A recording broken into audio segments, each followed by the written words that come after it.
99.3 Nigeria Info.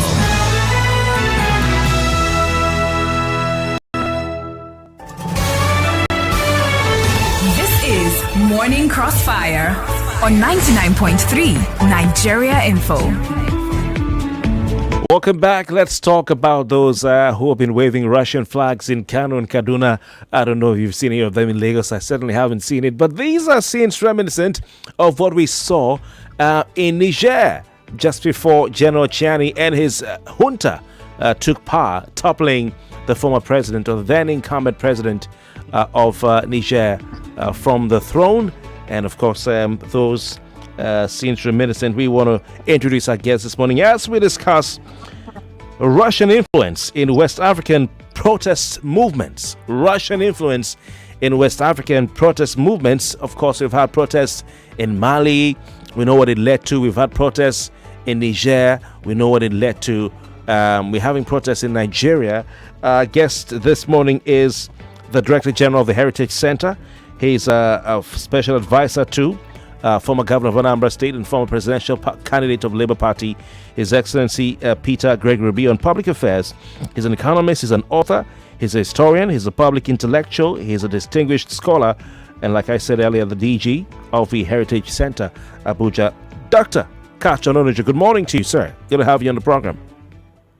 Thank you very much for having me. All right. Interesting. For those of you listening, please feel free to call the numbers we usually advertise: 0201-277-0993, 0201-277-0993, female line 0201-465-7190, 0201-465-7190. It's meant to be day 6 of the End Bad Governance protests. Today we recall what happened over the weekend, including especially yesterday, over the weekend in Kano, yesterday in Kaduna, where some Nigerians were seen waving Russian flags amid a nationwide End Bad Governance protest calling for an end to economic hardship. Now, according to reports, the pictures were taken on Thursday. The first one was Thursday, the first day of the protest. Also Saturday, and then we have yesterday. On Saturday, for instance, some youths, hundreds of youth, mostly underage, because we've seen children in some instances, minors, took to the streets in Kano, urging Russian President Vladimir Putin to intervene in Nigeria. We had his picture and all that. For those of you listening this morning, how do you feel seeing fellow Nigerians waving the flag of Russia in the name of End Bad Governance in Nigeria? Are you in support of it or not? Now, with some in Kano, filmed waving these Russian flags and calling for Vladimir Putin's help. In fact, some in Kaduna recorded a video mentioning Vladimir Putin's name and asking him to come and help Nigeria. What are your thoughts on those people calling for a Russian military takeover or Russian-backed military takeover in Nigeria? I want to take your thoughts. But Dr. Ononuju, straight to you, sir. What role do you think Russia has been playing in the West African sub-region as far as geopolitics is concerned? Thank you very much for that question. I believe the Nigerian government and authorities should have seen this coming. Russia has been engaged in a reaction across West Africa, and that reaction is that the French government joined the United States to bring war to its borders, and that's the crisis in Ukraine, which I condemn. I believe it was a risky and avoidable adventure undertaken by NATO, and in a way to get even against Russia, against France. Russia has started using its Wagner international forces to help West Africans who are very, very interested in getting out of the historical neo-colonial, neo-imperialistic, parasitic behaviors of the French administration. I will tell you, it was inevitable The West have been in West Africa for over 400 years, and all we got were slavery. After the slavery, we got colonialism, and after that, we got neo-colonialism and neo-imperialism. So the Russian coming to West Africa, it's like a chance that anybody wants to take, and that's about those French countries, because the French countries are said to domicile up to 80% of their money with the French central bank, and we know what happens with all that. So for them, that's a way for them to get out of it. But of course, coming to Nigeria, I said it a week ago, and several television outings I had, and I said, it is dangerous. Why? We have the Russians beneath Nigeria in Central African Republic. We have the Russians up atop Nigeria in Niger. And we have the Russians beside Nigeria in Burkina Faso. We also have them in Senegal and in Mali. So the Nigerian government had to do anything it should not to allow this kind of anger. And of course, protests are never planned. Protests are like wars. They never get properly planned. They simply take a mind of their own once you start them. And now we have seen. So since what we've seen are children, some of them below ages of 14, 15, 16, carrying these flags, and some of them in places like Sokoto and Katsina, chanting Sojoji Mikeso, Sojoji Mikeso. That means soldiers are who we want. They even use that to blackmail the soldiers not to touch them. I saw that in video. So I think it has reached a point where the Nigerian government, considering how it came to power, it must start thinking now. And basically, we know the cause of all this. Tinubu's government, from what the protesters are saying, do not show any regard for the way the protesters have suffered due to the harsh economic realities. If truly you say the economy is bad, then of course you wouldn't start piling all those things for yourself, spending billions, trillions. Yeah, Doc, I want to ask you, sorry to interject here, I want to ask you, after this question, I'll throw the lines open so our listeners can chip in on the conversation. We've had Nigerians, across different social civil society groups like Take It Back movement and all that, coming out to say we want to protest against bad governance in the country. Now, we've seen these Russian flags. Where are the Russian flags coming from? Do you suspect there's something going on? Because I've followed a lot of comments, read a lot of comments online. Some people are saying, yes, indeed, these are protests against bad governance. People are just tired and they want, they feel the country is not helping them. They're tired of Nigeria. But then some will asking the question, the children who are protesting, who are waving Russian flags. In fact, some kids were holding Nigerian flag. They told them to set fire to it. They burned the Nigerian flag, like we normally see in the Palestinian regions when they're burning the Israeli flag. They burn the American flag. They burned the Nigerian flag, and they held on a Russian flag. Some feel this is looks really premeditated and well planned. Some have pointed to the numbers of protesters on the streets of Kano and other parts of Kaduna and other parts of the state, saying it looks orchestrated, organized, and premeditated. What do you think, or where do you think this is coming from? Is it a playbook? Because the question remains, do these people know about Russia? Do they know who Putin is? Do they know what Russia is? What knowledge do they have of international geopolitics, sir? Yes, it's coming from across the border. Don't forget, the largest ethnic group in northern Nigeria are the Hausas. The largest ethnic group also in Niger are the Hausas. Hausas are 54% of the population of Niger. The people who have suffered the most in Nigeria and in Niger are the Hausas. 99% of the elementary are Hausas. So the Hausas have had very, very bad hand played them by the Nigerian state through their history.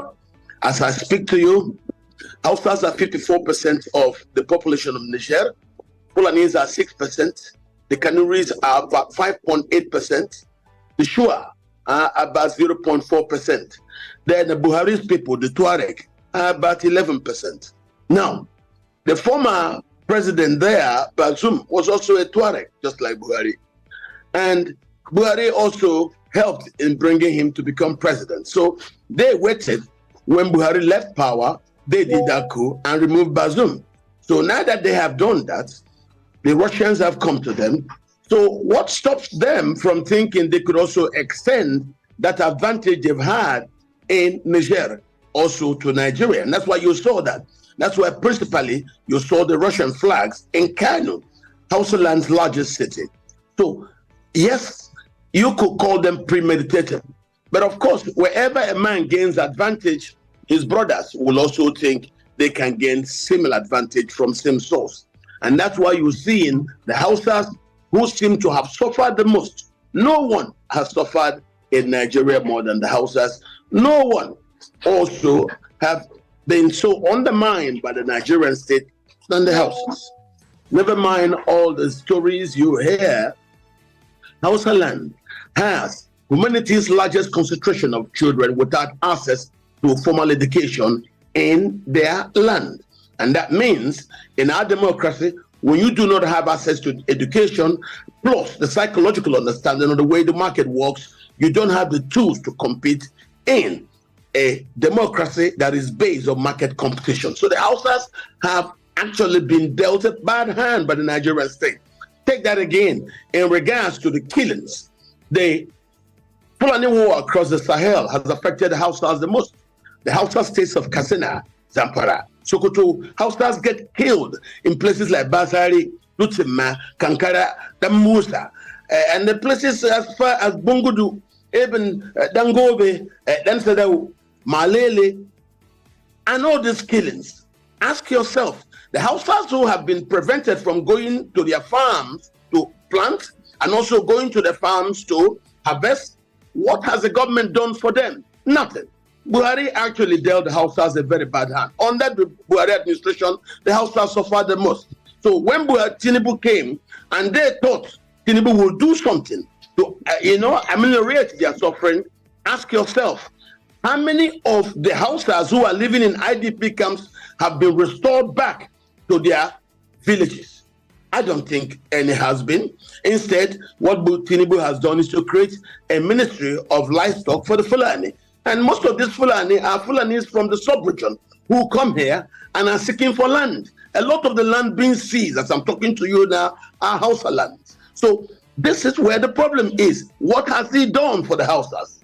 I have not seen anything. All right. All Tinubu has done are promises. And I don't think people who are hungry and people are economically displaced listen to promises. Let us see real actions. Okay. Restore Hausa farmers. It is because the Hausa farmers cannot gain access to their farms. That's why you see the cost of tomatoes being as bad as it is. So let the Hausas have some sense of belonging to the Nigerian project.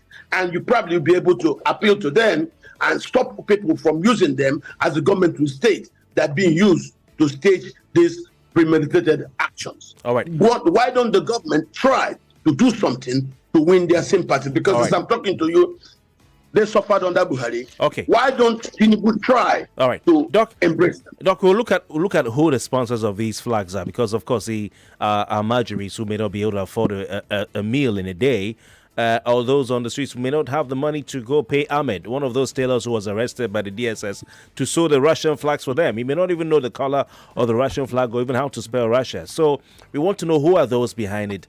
Why are they doing it? We'll come to you. We go straight to the phone line. So let's listen to what our listeners are saying. 99.3, good morning. Good morning, Bartels. Welcome. What's your name and your contribution, please? Very quickly. This is Pastor Ladipo. I'm calling from Orile in Sarigon. Welcome. Good morning to your guest. You see, there is not going too far to look for the sponsors of those guys. Majorly in the north, they have educational problems. So they are influencers, especially the politicians. They're the one behind these things.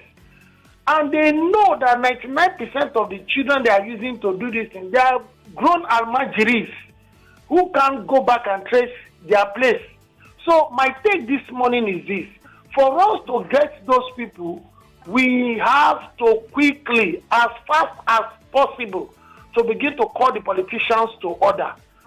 Thank you, and God bless. Thank you very much. Good to hear from you, Pastor Ladipo. Thanks for your time. 99.3. Good morning. Good morning, Mr. Kofi. Welcome. Name and contribution, please. Good morning to your guest.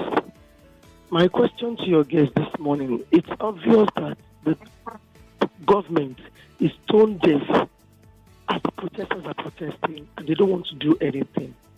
If you were a protester, sir, what would you have the youth do? What would you have the women, the entire populace, what would you have them do to assuage this rage they feel presently? Because it appears that the president and his parastatals are tone deaf presently.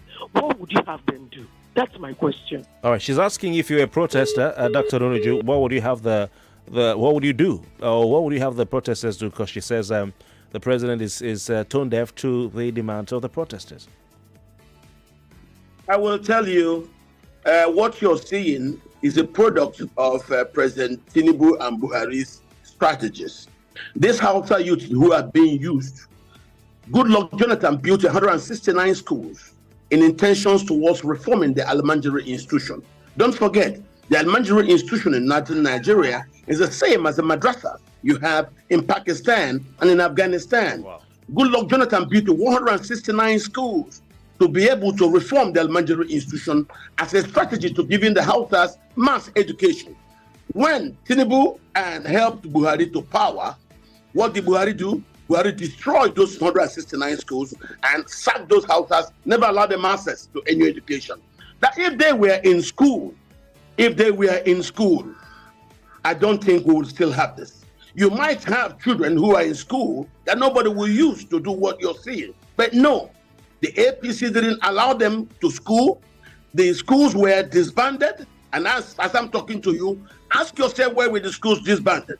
Because some people fear in northern Nigeria that if you allow Hausas access to mass education, that could threaten some people who seek to sustain hegemony of the Hausa Bokwe state. Okay. Now, some of these things we did, just like Awolowo says, when you refuse access to education for these people, they will come back to haunt your children. And that's what we're having.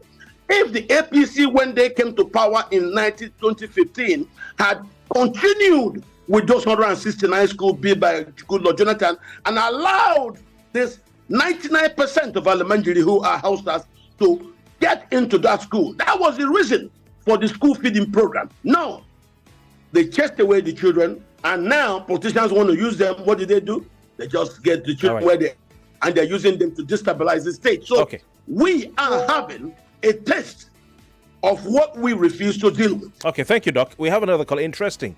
Hello, good morning. Kofi, I'm a Northerner. I want to disagree with your best this morning. Your name, please. Your name. Omeka John. Omeka. All right, he says it's Northerner. The Hausas are Christians. They are mainly Christians. And the Almanjiri school built by Jonathan was for Fulani herders.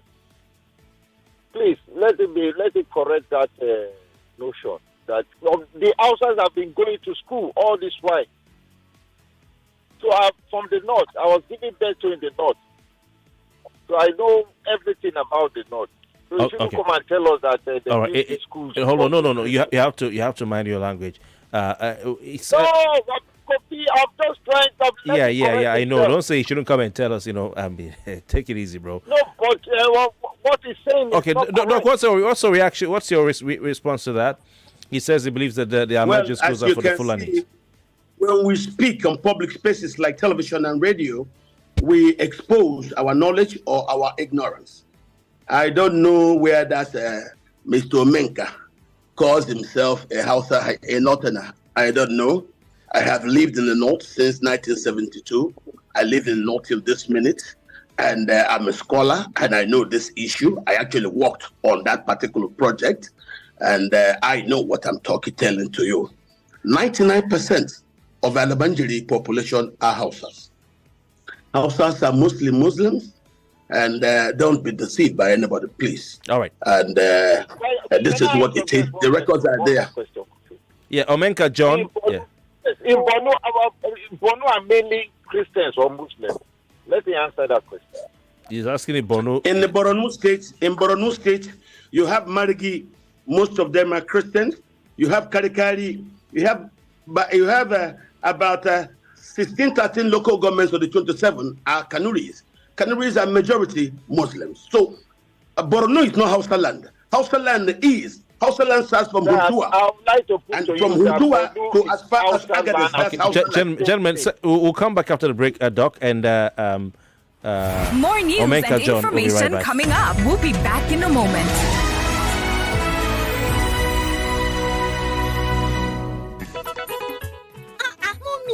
Yes. You're cooking again? My sister, you know I like to keep my family happy. So you use Tasty Tom? Of course. This stew is so red and thick. Tasty Tom tomato mix enriches my meals with an appealing and appetizing red color. So Tasty Tom is this red and thick? Yes, oh. It's also tasty. Can we have more, please? I am going to get my own Tasty Tom tomato mix. My family deserves to be happy too. Yes, sir. With Tasty Tom tomato mix, you can give your family more of meals that make them happy. It's thick, tasty, and enriches your meals with an appealing red color. It's enriched with vitamins and fiber that are good for the body. Tasty Tom for tasty meals. Big Boo Rice. Big Boo Rice, yeah, in the pot. 7 it up, I stay hot. Stone free premium parboiled rice. Big Boo in the pot. So nutritious and tasty. Serve it up with style. A cooking delight for that great party jollof rice. Big Boo Rice, yeah. Big Boo long grain parboiled rice contains protein and fiber, a source of vitamin B, and is great for all rice dishes. Big Boo Rice, tasty rice, nourished you. Tell me which kind thing Viva no fi wash away. Jenna tomato paste or coffee stain your body. Viva go wash away. Chicken for your clothes now all you need for Viva to wash away. Gentle for your pocket, gentle for your hand. Oh my Viva, you good and make you shine. Oh Viva, oh Viva. I love my Viva, oh Viva. Uncle say bye bye to very tough stage, yo. Mama say bye bye to any kind stage, yo. Oh Viva, I love my Viva.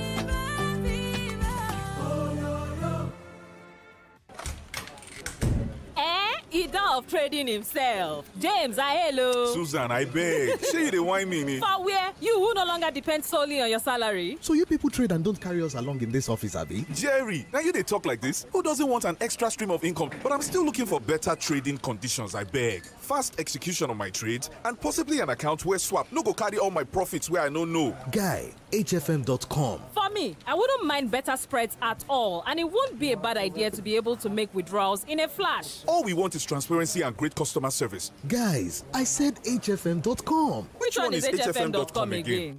Switch to HFM today to enjoy ultra-fast execution, 1 to 2,000 leverage, tight spreads, swap-free, and more. Guy, show us the way now. Wait, are you sure deposits and withdrawals are sharp? I said hfm.com. Visit www.hfm.com. HFM, online trading at its finest. Start your children's day with a great taste of Ovaltine, enriched with multi-nourishment, calcium, malt, and vitamin B12 to support learning and playtime. Ovaltine, smart choice for smart kids. The amazing seasoning cube. So when you're cooking your delicious meals, don't compromise. Go for gold. Rich, consistent taste for cooking mouth-watering soups, stews, and jollof. Choose wisely. Choose Gold. Terra Gold Seasoning Cube. 1 cube, endless possibilities. Terra Gold. Everyone says I'm beautiful and bold. They say I'm fashionable. And to crown it up, very confident. And my secret is... People say I'm good looking, funny, hardworking, and to crown it up, very confident. And my secret is... So whether in the office or at home, in the streets or on the dance floor, anytime, any day, I never lose my confidence. And the secret to my confidence is Wazobia perfume. Absolutely. Wazobia perfume gives the authenticity and long-lasting fragrance all day. That's my secret confidence. Wazobia perfume is available in body spray. Also available in supermarkets and markets near you. You can also get it on Jumia. Wazobia perfume, the correct scent.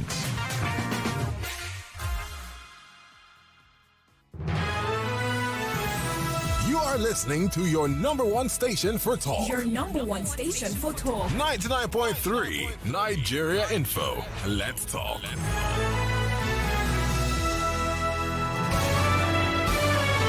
This is Morning Crossfire on 99.3 Nigeria Info. All right, Lagos, welcome back. We're still taking your thoughts on our conversation this morning. I'm Kofi Bartels. This is Morning Crossfire, 99.3 Nigeria Info. We're talking about Russian influence in West African protest movements. Our guest this morning is Dr. Katch Ononuju. He's the DG of the Heritage Center. He joins us via video virtually from his space. And of course, your thoughts are welcome on 0201 277 0993, 0201 277 0993. And of course, we have female line 0201 465 7190, 0201 465 7190. Yesterday, thousands of Nigerian protesters thronged the streets of Kaduna State in protests that didn't start out violent but ended up being violent, because at the end of the day, while they were shouting, for an end to bad governance, but also calling for the military to come take over, we began to see Russian flags sprouting up among some of the protesters, some of them underage Nigerians, children, those below 10 years old, and 11, 12, 13, and so on, waving Russian flags. A group of them burned the Nigerian flag and waved the Russian flag. Another gentleman was videoed climbing a fence that had a green, it was a white, green, white flag, pulled it down, and then hoisted a Russian flag. All seemed to be a well choreographed attempt to symbolize the hoisting of a Russian flag in Nigeria. All these seemingly premeditated, pre-planned, well-planned and orchestrated moves. But the question is, who is behind these? Are these guys part of the End Bad Governance protest, or is there another playbook that is being implemented? Is another motive behind these protests in Kano and Kaduna? I guess is doing justice to that. Your thoughts are welcome, but we're asking for your thoughts. How do you, a fellow Nigerian, feel about seeing some of the protesters who are supposed to be calling for an end to bad governance, waving the flag of another country, praising the soldiers who are meant to be controlling them and ensuring that there is no breakdown of law and order, and calling on the soldiers to take over, calling on President Vladimir Putin in faraway Russia to come take over Nigeria, calling on the Russian apparat to come take over Nigeria. What are your thoughts on that? Very welcome. On the numbers earlier advertised, with some in Kano and Kaduna filmed waving Russian flags and calling for Vladimir Putin. Does that, denote or indicate desperation in the call for change in Nigeria? What impact do you think this will have on the protests going forward? Your thoughts are welcome, of course. Also, we're streaming live on YouTube. Go to Nigeria Info's YouTube account or page. It's at Nigeria Info FM. You can watch live there, drop your comments. Also streaming live on Facebook. Type facebook.com/Nigeria Info FM in your browser, or simply search for Nigeria Space Info Space 993. And of course on X, we're at Nigeria Info FM. We're at Nigeria Info. I'm going to read the comments very shortly. But we saw the videos of some youth, climbing, mounting a police APC, armored personnel carrier, while it was moving. It just mirrored exactly what we saw in Niger and in Mali some months ago. We saw some youth in Kaduna mounting a military tank that was stationed somewhere in the metropolis of Kaduna to ensure that there was peace and there was not a breakdown of law and order. Dr. Ononuju, I want to ask you, what do you think is the difference, apart from the waving of the flags, between the protest against bad governance in the southern part of Nigeria and the protest against bad governance in the northern part of Nigeria? Why are we seeing something different in terms of numbers, in terms of modus operandi, and in terms of the action? We know that yesterday the Fidelity Bank in Kaduna was attacked, that the cars there were destroyed, vandalized, the windows were broken and all that. But we've not seen that in Lagos, we've not seen that in Port Harcourt, we've not seen that in Benin City yet. So what's responsible for this difference? The reactions you see in the southern part of the country are purely reaction based on the anger due to the very harsh economic conditions. But what you see in northern Nigeria is a very different scenario. There you're seeing those who feel that President Tinubu had disappointed them in regards to their expectations. And why do I say this? Some of these places are places where Tinubu had his political alliances with people. And these people are the ones who were so angry with him. And that was why before the protest started, instead of his handlers to be very sincere about the intelligence, they were busy trying to accuse the Igbos and Peter Obi, which for me was just foolishness. And that was what got the Igbos to get informed, stay away. And then when the protest really started, you now saw it was an issue like an internal disagreement within the APC, between the CPC factions and the ACM faction. That's what it is. And that's why you see the difference. So when you now see those sympathizers of the CPC faction from mostly far north do what they did, the people you saw in the southern part of Nigeria don't share such animosity and anger that you saw from members of the CPC faction in the APC. So originally at the beginning, we saw this as an internal disagreement within the APC. And that's an agreement between the ACN faction led by President Tinubu and the CPC faction led by people like Erifai, Yaya Bello, Alin Dume and co. And this is what it is. And that's what I believe President Tinubu should have acted on, this actionable intelligence, instead of allowing someone like Mr. Ononuju to start, gaslighting and dog whistling the Igbos, which is wrong, and I condemn that. So I think what we have discovered so far is that Tinubu and his handlers are afraid to speak to those in the north who are causing this thing. Okay, so are you saying that politicians have hijacked the End Bad Governance protests in the north? It was politically motivated from the very first time. It is as a consequence of disagreements in the APC. We saw this coming on. This is not when this started. Yes, there is hardship, but this started immediately Tinubu got in, and Tinubu wasn't seen to be doing certain things he promised he would do for those who hurriedly handed power to him. So, and I say you again, it is the circumstances under which they said they gave him that power, they said they helped him to power, that they are now thinking that probably he needs to do more for them. And that's the reason why the elder statesman that he called to Parliament, asked him questions of these people, are you sure you don't owe them? And he said no, that he uses his own money to pay them off. So for them, Tinubu may have thought paying them off monetarily, as he stated, that would have been all. No, they are perpetual blackmail people. And this is what I think. You pay once and you continue to pay. It's like women and women, when we do this, there are things you do with women, you never stop paying. You keep paying, you keep paying, you keep paying. I think that's what Tinubu is in. Those people are asking him, no, you don't just pay us off, because that's what he's been telling people. When they ask him, he said, no, I pay them off. Yes, they help me do this. I pay them. They don't think you pay them. They think you will continue to pay. That is the essence and the underlying problem behind this crisis. Dr. Ononuju, there's also a school of thought that says, okay, so when Abba Yusuf, governor of Kano State, came out, beforehand to say, oh yeah, support the protest. Nigerians have a right to protest against bad governance. That little did he know that he was given an opportunity to his political opponents. I mean, it's been a very actively charged political scene in Kano since the NMPP took charge. And that little did he know was giving them a chance to destabilize the government and the state of Kano. Do you buy into this school of thought? That the destruction of property? I don't see it primarily that way, because remember when the northern leaders had the meeting, and the northern elders, they say that they support the protest. But then when you now see elders in the south, the Igbo leaders say no, they don't want protest, they don't want to be part of this thing. As far as they are concerned, it's an internal crisis of the APC. And I commend those leaders in the south, mostly in the southeast, that appeal to the people, that mobilize and say, stay out of this crisis.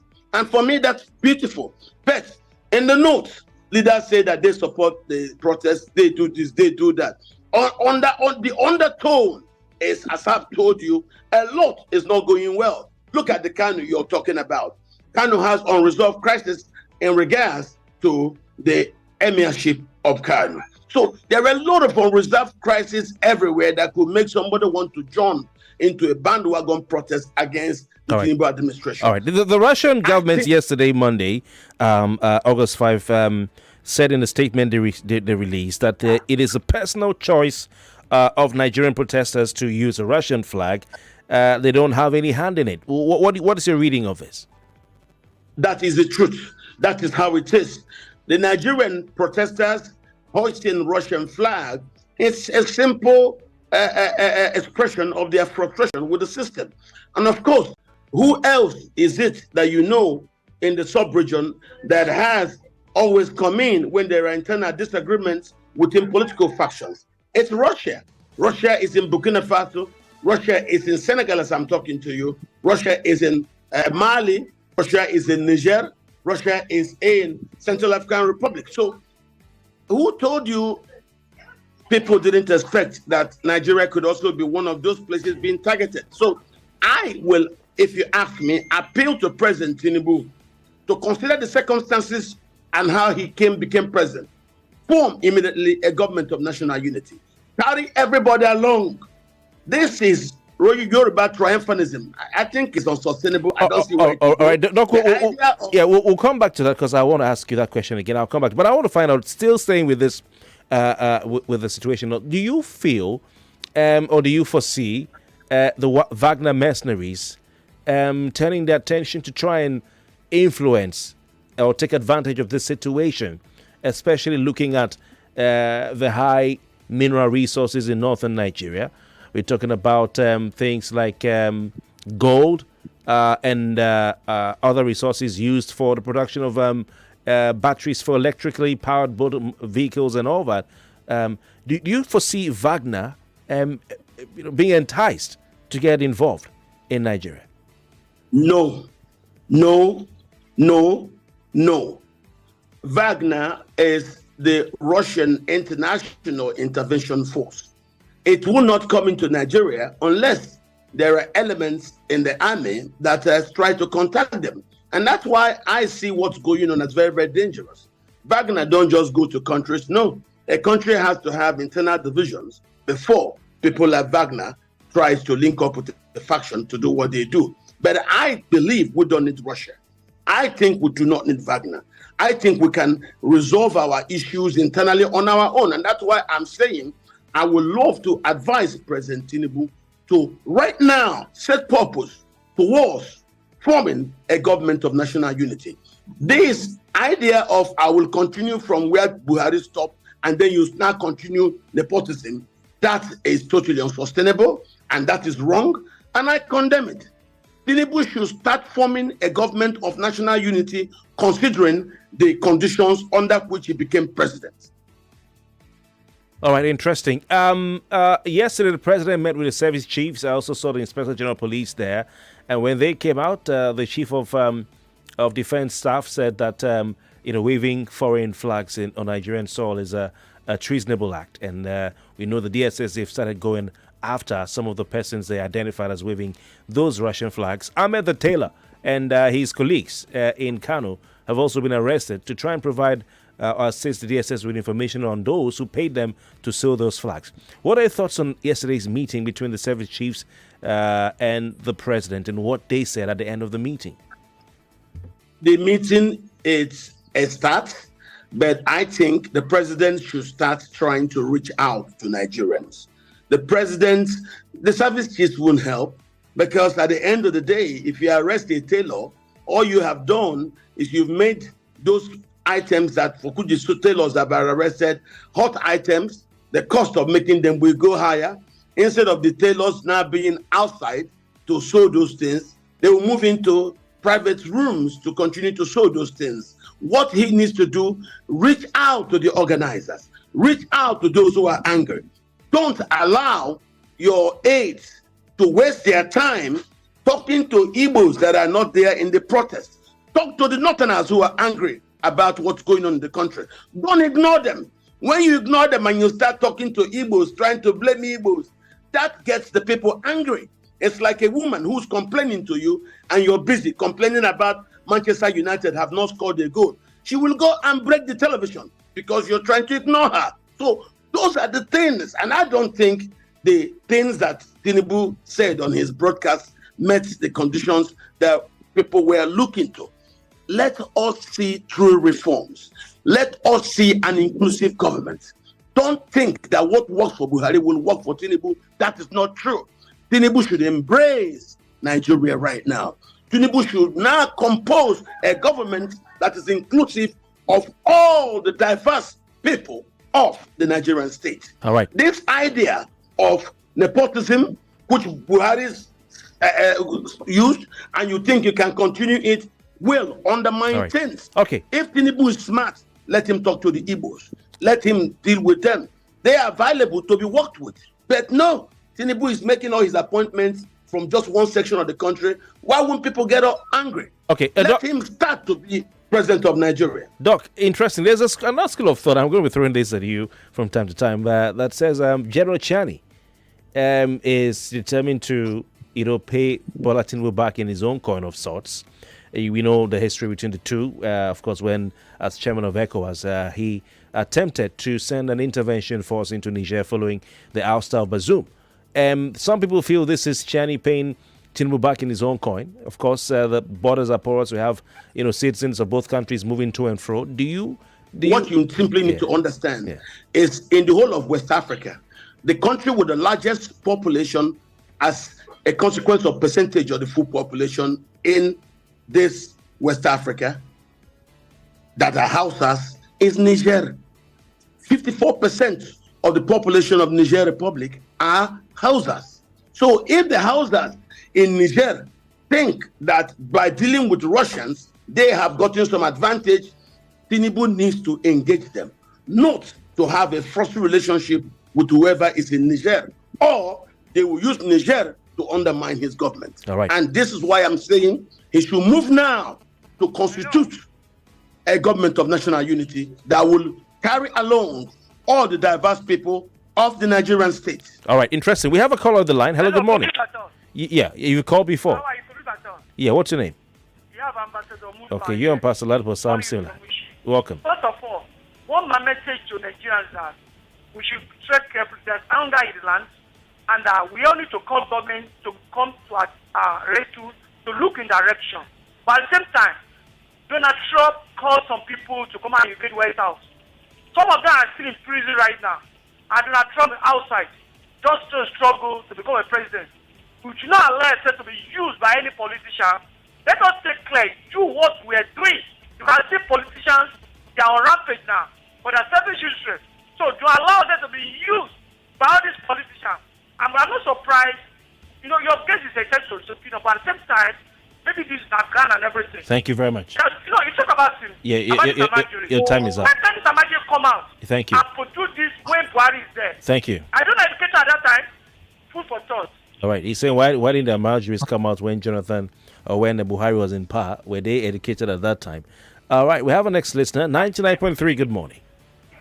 Hello. Good morning, Kofi. Welcome. Your name, location, and contribution, please. My name is Mazuga. All right. Welcome.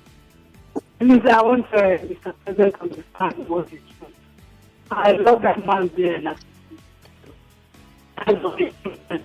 Mazud, I apologize. Your line isn't clear. Please call back if you can before we go. 99.3. Good morning. Yes, welcome. My name is Michael. Welcome. I want to say hi to the gentleman there. I think his analysis is okay. I want to say about people who say that the Northerners did not protest during the last NSAS. The last NSAS was about police brutality. I'm not sure there is anywhere in the North where there is a police brutality. As a matter of fact, if you buy a machine in the whole North, you don't need to register it until that machine is sold the irons to scrap. But in the South, you dare not do that. So right, police. thank you. No, hold on. I want to ask me a question. All right. So, sir, I want to ask: is carrying a Russian flag? We don't need. How Nigeria is run now, we don't need a chief of army staff or defense to tell us what is reasonable offense. Is actually carrying the Russian flag a reasonable offense? Thank you. Just like what they are doing in the East, when you see people carry Biafra flag, they will kill them and do that. Is it? Thank you very much. Is it really that bad? Thank you very much. All right, there's police brutality everywhere in Nigeria. Would give our guests a chance to answer a question soon. Hello, good morning. Hello, Mr. Kofi. Yeah, welcome. Very quickly, please. This is Madam Lucky again. Welcome. I think the man talking is making this. He's talking the right thing. The president, to me, I support it, but the man, his mode of appointment is wrong. And number two is that when people are complaining that they are hungry and they have power but they cannot afford it, I think the president should have listened, and our brother should talk to him rather than looking at the Igbos. Thank you very much. Looking at Peter Obi. Thank you, Madam Lucky. We take one call per listener per show, okay? So please, when you call once, next time don't call again. We have some messages here. Doctor, I want to read some of the messages, Dr. Ononuju. I want to read some messages from our listeners here. This one says the name of the scholar and the guest shows he's from Eastern Nigeria, but I'm intrigued by his accent. He sounds like someone from Niger Republic. Say you sound like you're from Nigeria. Okay.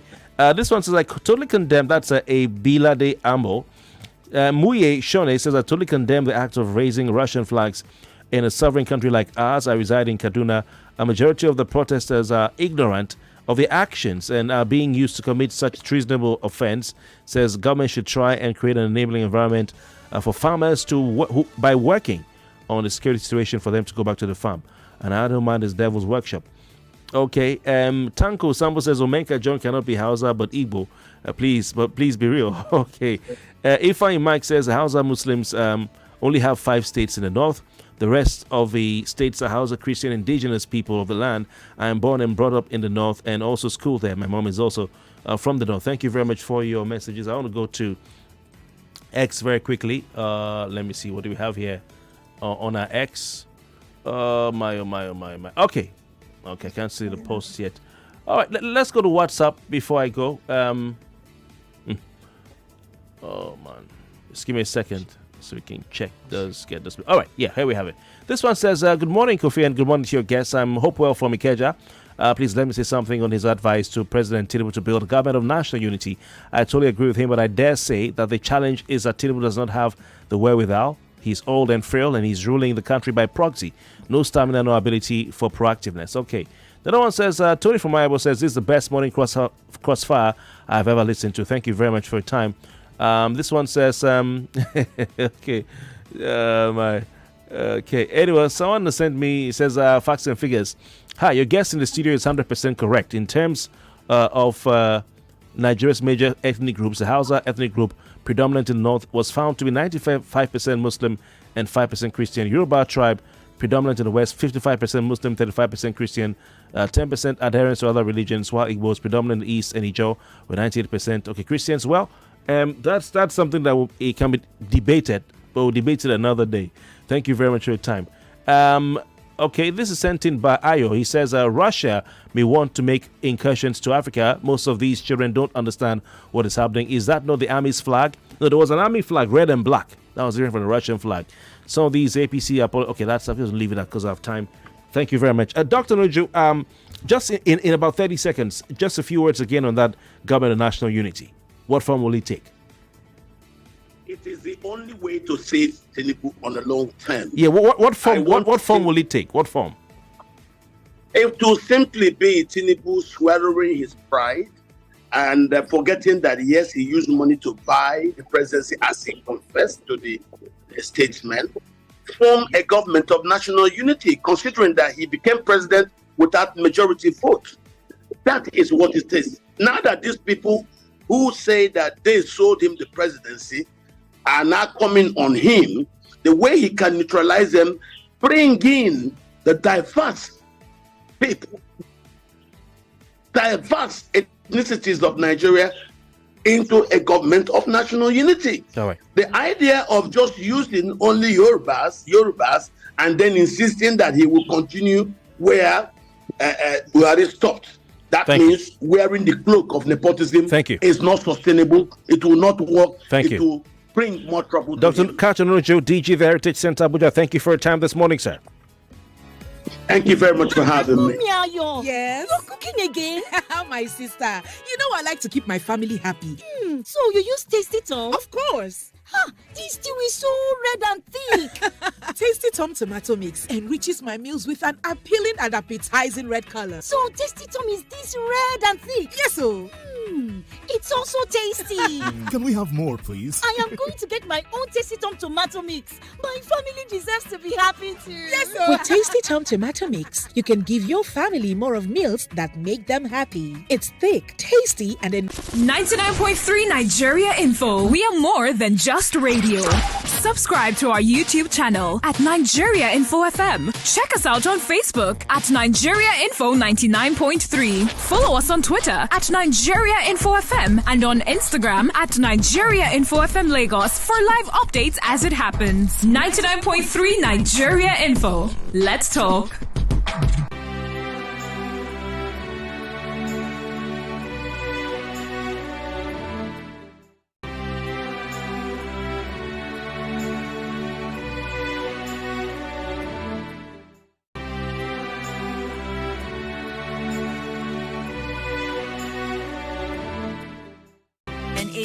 You can also check us out at Strix_NG on social media